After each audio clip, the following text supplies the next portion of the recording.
Action.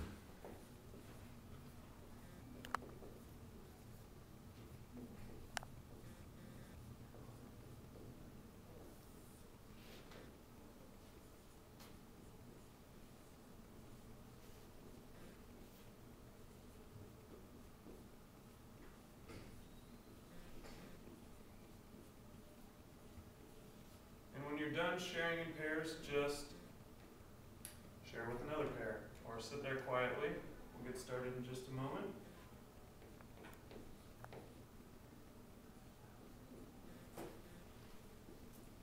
Share away.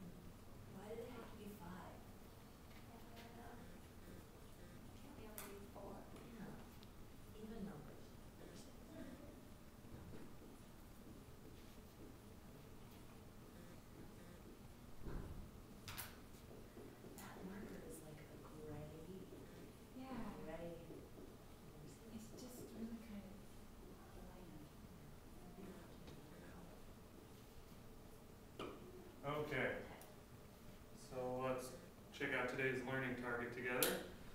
Students will understand the structure of a 5-paragraph persuasive essay, and they will use the structure to create an outline for their own essay. Why do you guys think this is important? Because it'll help us get a good grade. Okay. Fair enough. Fair enough. Good answer, Jennifer. Crystal? Because you want to know, like, what our ideas are? That's a good answer. Okay.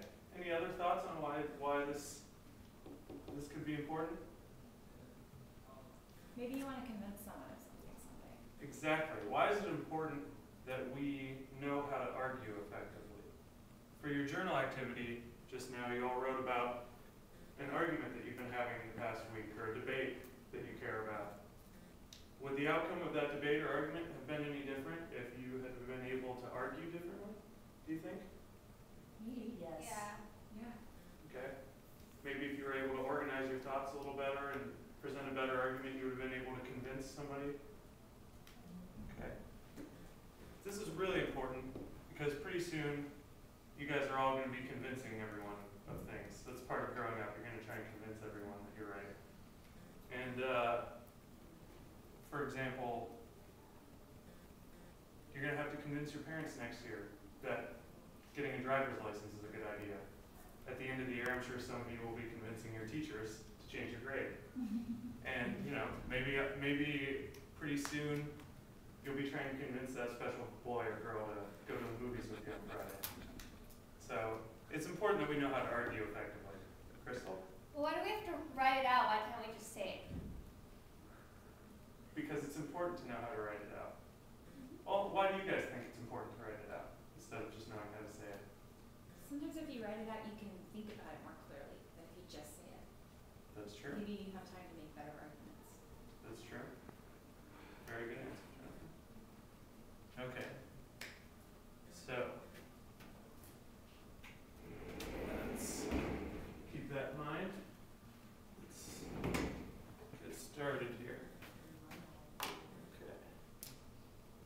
So 5 paragraphs. I heard some of you saying, why is it 5 paragraphs? That's really long.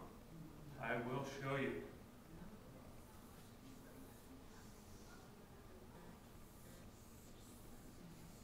Looks like a robot.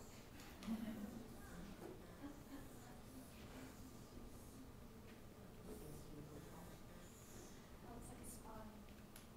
This, believe it or not, is what your essay is going to look like, aside from the uneven geometry.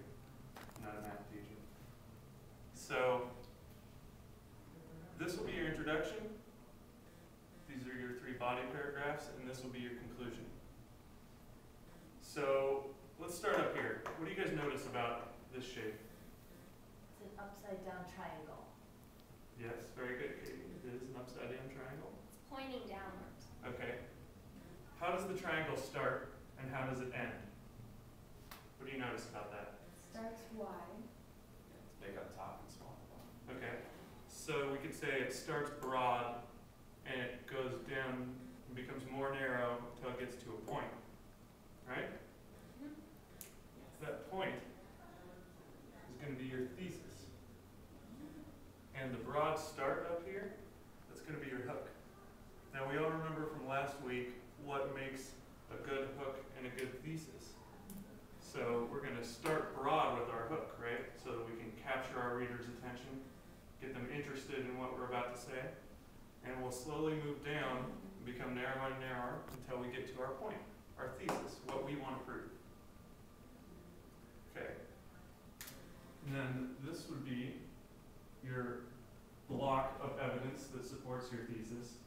So you can see it's a rectangle, so we could say supporting evidence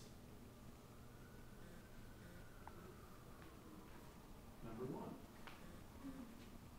So this is where you give your first evidence for your thesis to back it up. And then supporting evidence number 1 will flow down to number 2. And then number 3. So in terms of organization,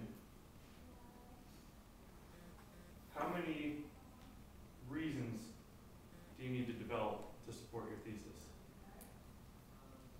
3. Very good, exactly. So we'll have our hook, capture the reader's attention, thesis, tell them what we're going to prove them, and our 3 blocks of supporting evidence that actually prove it, that do the proving it, do the legwork of our essay, so to speak. And down here, what do we notice about this as opposed to this? It's small. Starts narrow and gets wide. The opposite of Very good, introduction. Katie. Yes, exactly. It's the opposite of the introduction. It starts narrow with your conclusion, which is, as we learned last week, conclusion is a restatement of your thesis. So it starts narrow at that point, and then it gets wide. What do we call that at the end? When it gets wide? Does anybody know? Broad? You remember?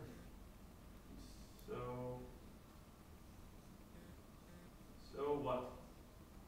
That's where we answer the question, so what? We've just told you all this, we've captured your attention, we've given you a thesis, we've given evidence for our thesis.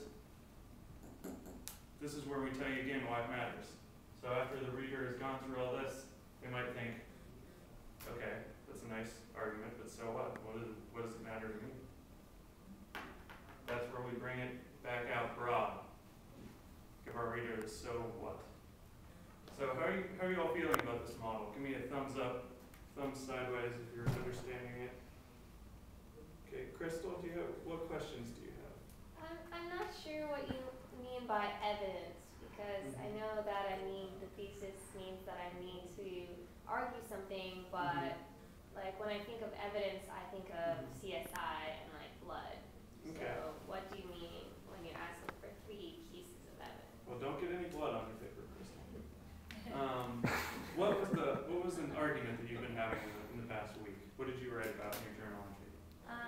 I wrote about that my parents won't let me stay out past 10. Okay.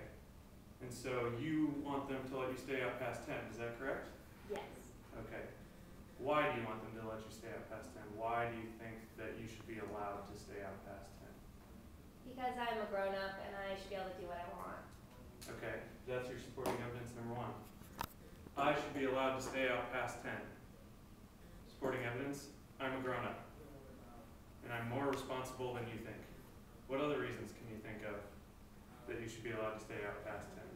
Because my friends get to stay out till 11 and I don't think that's fair. Okay. It's not fair. It's not fair. Okay. So, supporting evidence number 2.